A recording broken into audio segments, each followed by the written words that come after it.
बेटा लिल्लू चाइनीज सामान बंद कर दे।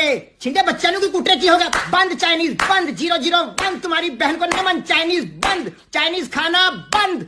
चलो बाहर बंद। चल बुढ़े तो बहुत कूट रही है कुछ चाइनीज सामान घर में। और पापा हमारे पास तो बांग्लादेश का है। बंद बंद चाइनीज बिल्कुल।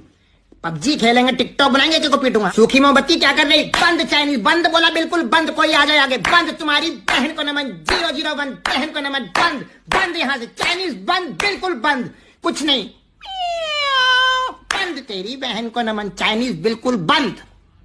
तो गाइस क्या आप लोग जानते हैं चाइना दुनिया का सबसे बड़ा मोबाइल गेमिंग मार्केट है। एक स्टडी की माने तो करीबन 25% ग्लोबल रेवेन्यू जो आता है मोबाइल गेम से वो चाइना को जाता है। और एक अनुमान की माने तो 2020 तक चाइना मोबाइल गेमिंग से करीबन 42 बिलियन यूएस डॉलर का रेवेन्यू जनरेट करने वाला है। यह तक कि आप कोई चाइना की चीज खरीदते हो और उसके ऊपर जो चाइना का स्टिकर लगा रहता है वो खुद चाइना नहीं बनाता है, वो खुद मैन्युफैक्चर होके आता है कोरिया से। इसीलिए चाइना की चीज खराब हो जाती है लेकिन वो स्टिकर कभी खराब नहीं होता।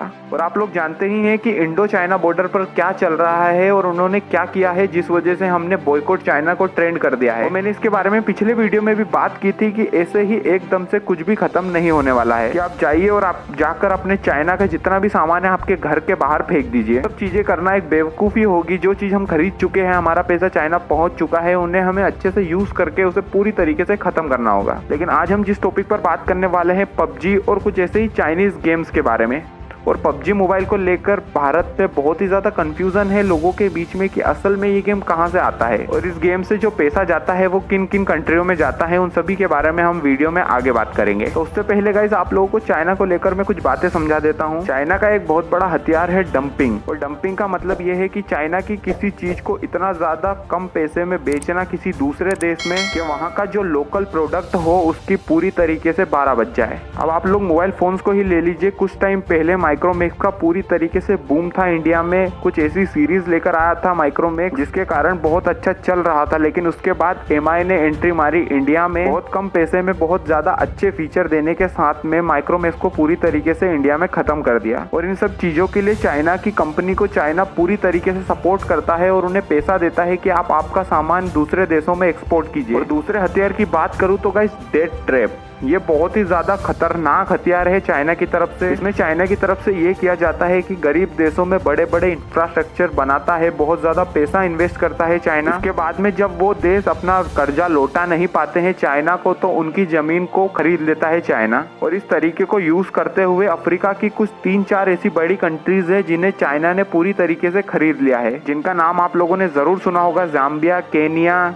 नाइजीरिया। और ये जो चाइना का तरीका है ये बस यहाँ तक सीमित नहीं है। चाइना ने टारगेट बनाया है एशिया की कुछ छोटी मोटी कंट्रीज को। अगर आप लोगों ने ध्यान नहीं दिया तो मालदीव्स में एक छोटा आइलैंड था वो भी अब चाइना के अंडर जा चुका है। यहाँ तक कि जो हमारा पड़ोसी देश है श्रीलंका, वहाँ पर भी चाइना ने कुछ जमीन लीज पर ले ली है करीबन 99 सालों के लिए। और श्रीलंका की वो जमीन को चाइना किसी भी तरीके से यूज कर सकता है, यहाँ तक कि हमारे खिलाफ भी यूज कर सकता है चाइना। और चाइना का जो तीसरा सबसे बड़ा हथियार है वो है इंपोर्ट एक्सपोर्ट का। इसका मतलब है चाइना अपने देश की किसी भी चीज को बेच सकता है दूसरे देशों में, लेकिन दूसरे देशों की किसी चीज को चाइना में नहीं घुसने देता। लेकिन इंपोर्ट एक्सपोर्ट में कुछ थोड़ा बहुत अंतर आया है टाइम के साथ में, लेकिन फिर भी चाइना का बहुत ज्यादा हाथ यही है कि अपनी चीजों को ज्यादा देशों में बेचना और दूसरे की चीजों को नहीं लेना हमारे देश में। अगर आप चाइना में देखेंगे तो आपको हर चीज का एक अल्टरनेटिव वर्जन देखने को मिल जाएगा जो कि पूरी तरीके से चाइनीज होगा। जैसा कि दुनिया भर के लोग गूगल, अमेज़न, फेसबुक और इन चीज़ों को एक्सेप्ट कर रहे हैं, वहीं पर इन्होंने अपना ही एक वर्जन निकाल रखा है। यहाँ तक कि चाइना में अगर आप लोगों को मूवी रिलीज भी करवानी है तो इंडिया की अगर 3 मूवी रिलीज होगी पूरे साल में तो सिर्फ 3 ही मूवी रिलीज होगी चाइना में। और अगर हॉलीवुड की बात करें तो चाइना में भी सिर्फ हॉलीवुड की 17 या 18 मूवीज ही रिलीज करता है पूरे साल में चाइना। और अगर वहाँ पर कोई मूवी बहुत ज्यादा अच्छा कलेक्शन करे, आप अवतार को ही ले लो, अवतार एक मूवी जो बहुत ज्यादा अच्छे से चल रही थी चाइना में, तो उसे बंद कर दिया गया क्योंकि वहाँ की जो मूवी थी उसे स्क्रीन नहीं मिल पा रही थी। चाइना का एक सिंपल फंडा है, अगर किसी चीज का अल्टरनेटिव नहीं बना पा रहे हैं तो उसे सीधा सीधा कॉपी कर लीजिए और उस कॉपी कैट को अपने देश का सबसे अमीर व्यक्ति भी बना सकते हैं वहाँ के लोग। और इन कॉपी कैट्स को बचाने के लिए वहाँ की सरकार ने बहुत से अजीब गरीब रूल बना रखे हैं कि बाहर के देश का कोई भी इंसान इनके ऊपर उंगली ना उठा पाए। और चाइनीज गवर्नमेंट ने एक रूल तो ऐसा भी बना रखा है कि अगर कोई कंपनी बाहर से आती है उनके देश में काम करने तो उस कंपनी को अपने इंटेलेक्चुअल प्रॉपर्टी राइट्स देने पड़ेंगे चाइनीज गवर्नमेंट को।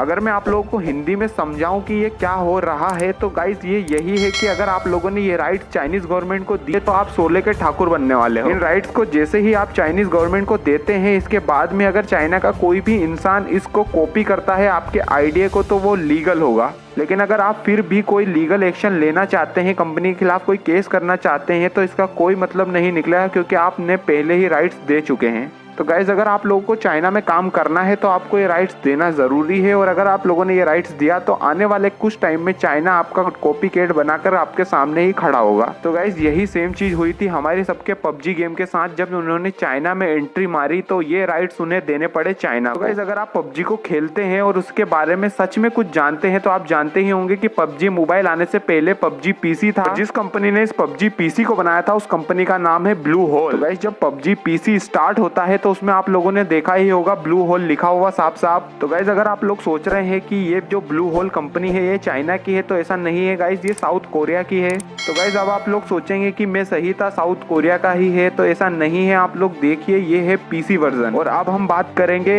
मोबाइल वर्जन की। तो गाइज आप जब भी पबजी मोबाइल को अपने फोन में लॉन्च करते हैं उसके बाद आपको टेंसेंट गेम लिखा हुआ दिखता है या नहीं? तो गाइज आप लोग जैसा कि जानते हैं टेंसेंट कंपनी चाइना की है, तो आप लोगों के मन में दो सवाल जरूर उठ रहे होंगे कि एक गेम में दो कंपनियों का नाम कैसे, और ये गेम चाइना का है या फिर साउथ कोरिया का है? तो गाइस मैंने जैसा कि आप लोगों को पहले ही बताया है कि अगर आप लोगों को अपना बिजनेस चाइना में करना है तो आपको अपनी कंपनी के राइट्स चाइना को देने होंगे। तो गाइस जैसे ही चाइना को मौका मिला अपनी कंपनी के राइट्स अपने हाथ में आए, उसके बाद में उन्होंने पीसी को उठाकर मोबाइल पर लिया है। तो गाइस जब ये पबजी मोबाइल बहुत ज्यादा चल गया और पबजी मोबाइल ने इसे मोनेटाइज करने की सोची चाइना में, तो गाइस चाइनीज गवर्नमेंट ने इस पबजी मोबाइल को चाइना में बैन कर दिया, ये कहते हुए कि हमारे यहाँ के जो बच्चे हैं वो ना पढ़ाई में दिमाग लगा पा रहे हैं ना खेल कूद में। उसके बाद में गाइस चाइना की गवर्नमेंट ने जो पबजी मोबाइल जो पबजी पीसी का क्लोन था उसका भी एक क्लोन बनाया और उसे नाम दिया गेम फॉर पीस। और पबजी मोबाइल को बैन पहले ही कर दिया था और एक्सक्यूज दिया था बच्चों का। और उसके बाद में जब इस गेम को लॉन्च किया गया तो इसे मोनेटाइजेशन की पूरी तरीके से परमिशन दे दी गई,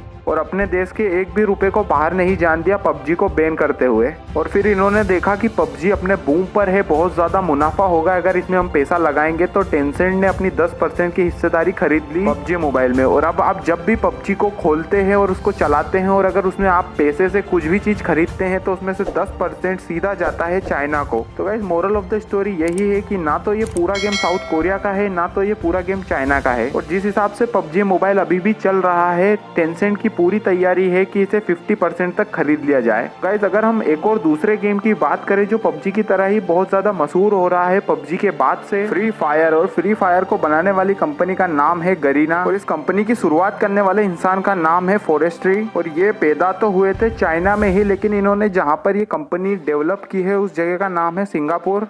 और ये जो बंदा है फॉरेस्ट्री, इसने अपनी सिटीजनशिप ले ली है वहाँ की सिंगापुर की, और अब वहीं पर रहता है। इसी वजह से कुछ लोग मानते हैं कि हमारा पैसा बिल्कुल सेफ है, ये चाइना तो बिल्कुल नहीं जाता है, अगर जाता भी है तो सिंगापुर जाता है। तो लेकिन गाइज आप रुकिए और जाइए गूगल पर, और गूगल पर जाकर लिखिए गरीना, और वहाँ पर जाकर विकिपीडिया में जाकर देखिए जो वहाँ की सी कंपनी है जिसके अंडर ये गेम बनी है, तो वहाँ आपको देखने को मिलेगा 25.6% जो हिस्सेदारी है वो टेंसेंट कंपनी के पास है। और मैंने आप लोगों को शुरुआत से ही बताया है कि टेंसेंट कंपनी कहाँ से आती है। तो गाइस भले ही फ्री फायर बनाने वाला इंसान सिंगापुर में रहता हो, लेकिन उसकी पेटेंट कंपनी जो है उसमें 25% हिस्सेदारी चाइना से आने वाली कंपनी की है। तो गाइस आप ही मुझे नीचे कमेंट करके बताइए कि अब नॉन चाइनीज गेम कैसे हो सकती है ये दोनों गेम। तो गाइस अगर आपको अभी भी लगता है कि पबजी में 10% और फ्री फायर में 25% है तो कोई मतलब नहीं है, हमारे पैसे नहीं जा रहे हैं। तो गाइस ये अब आपका ओपिनियन है, लेकिन जो हमारे बॉर्डर पर जवान लड़ रहे हैं वो 10 इंच जमीन भी देने को राजी नहीं है, और हम भी देना नहीं चाहते हैं।